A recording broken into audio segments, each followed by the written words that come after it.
Second World War in Calcutta, there was a big signboard. And on this signboard, they were preaching for people to become, to enter into the military and to fight for freedom. So on the big signboard, there was uniform described. And it said, dress this uniform and you will know what to do. You will figure out what to do. Basically, that's the point of ego. Ego means a very clear system who you are, and from that, a very clear consequence, what you are supposed to do. And that's the role of ego. And if ego is not really defined, if rules are not coming from the ego, then people are basically lost. They don't know what to do. They don't have any clear direction in life. So,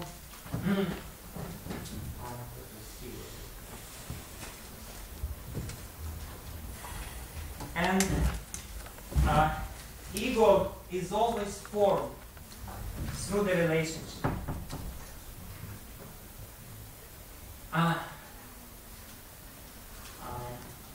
The proper ego, well, any ego, if there is no relationship, you will not be able to form our understanding or your understanding of who you are.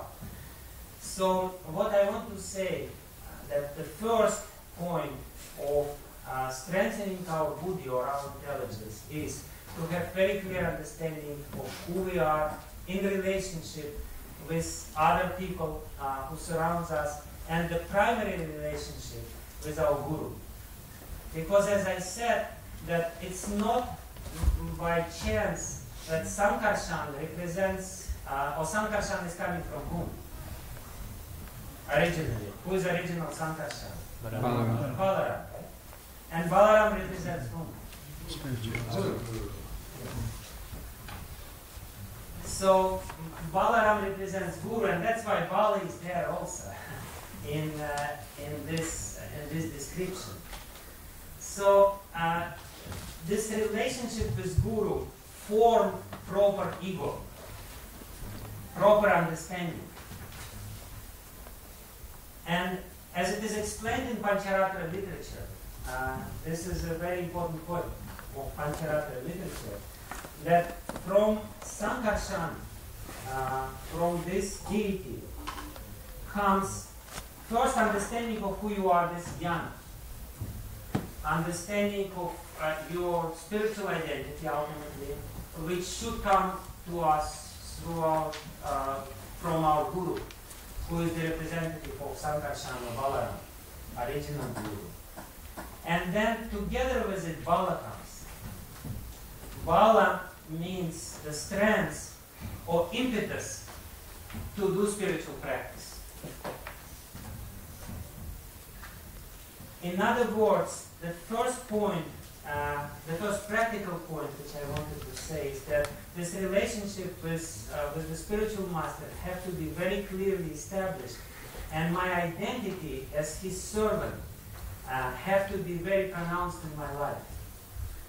I will not be able to develop my intelligence really unless I know who you are, that my real identity is the servant, that because ultimately I am the servant of God, but because it's a very theoretical knowledge, I have to establish the service relationship with my spiritual master.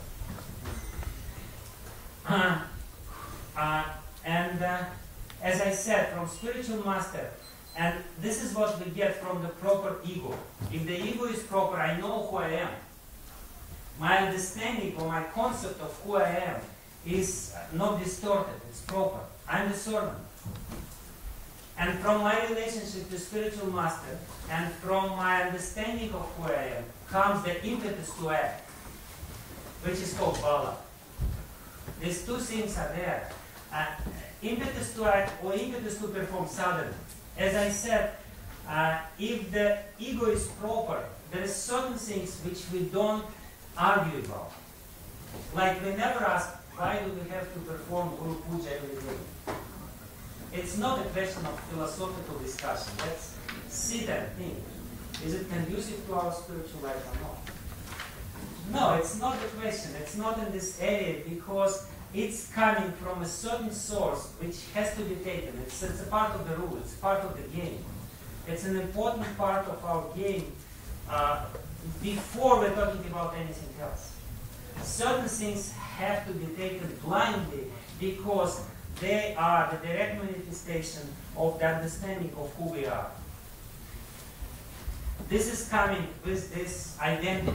When we get spiritual name, basically we're getting new identity. And this identity is designated as das. We are servants, and servants means we do these things. So from this, if the ahankar or if the ego is proper, if it doesn't create troubles, as it usually creates, then we have the ego of a servant. And this ego of a servant basically means certain things. It means respect.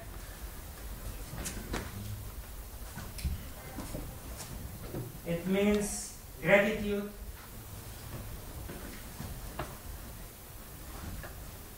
It means service.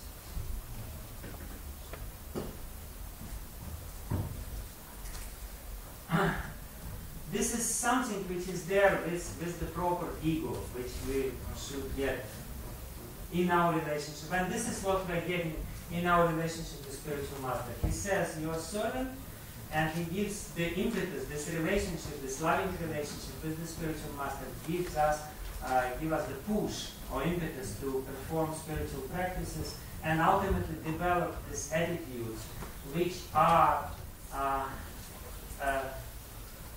the medicine for our false ego.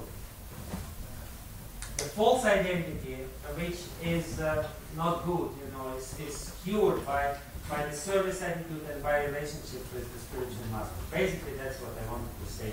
Of course, you all know this, but I just, to stress this point, I came from completely different angles. And that's what ego is. Now, the most important thing of our consideration is how to develop buddhi. Finally, when there is only half an hour left of our seminar, we are coming to the main point. Buddhi. As I said, there is an interesting consideration. As I said, from ahankar, from sankarshan, sankarshan is made of two opulences, of yan and val. And it's transmitted to us from our guru. So, who remembers what are the two attributes of Pradyumna? Aishvarya. Yeah, Aishvarya and Virya.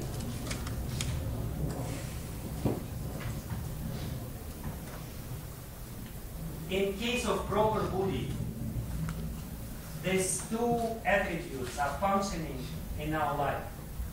And Aishvarya means, who knows what Aishvarya means?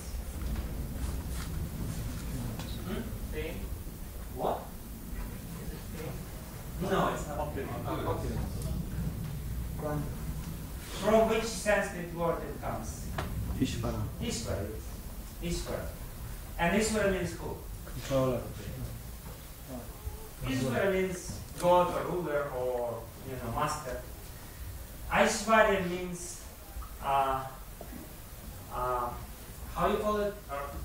Lordliness, or the quality of being a ruler, or quality of you might say power, or how you call it? Lordliness or lordliness?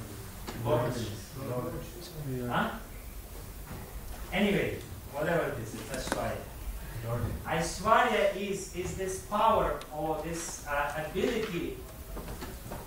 Basically what it means, the very important function of the Buddha is to discriminate between the body and the soul, between myself, spirit and matter. That's what Aishvarya is. Aishvarya, this is how it is explained in Pancharatra. Aishvarya, an important function of Buddhi, which means the discrimination between the spirit and the matter. That's what it is.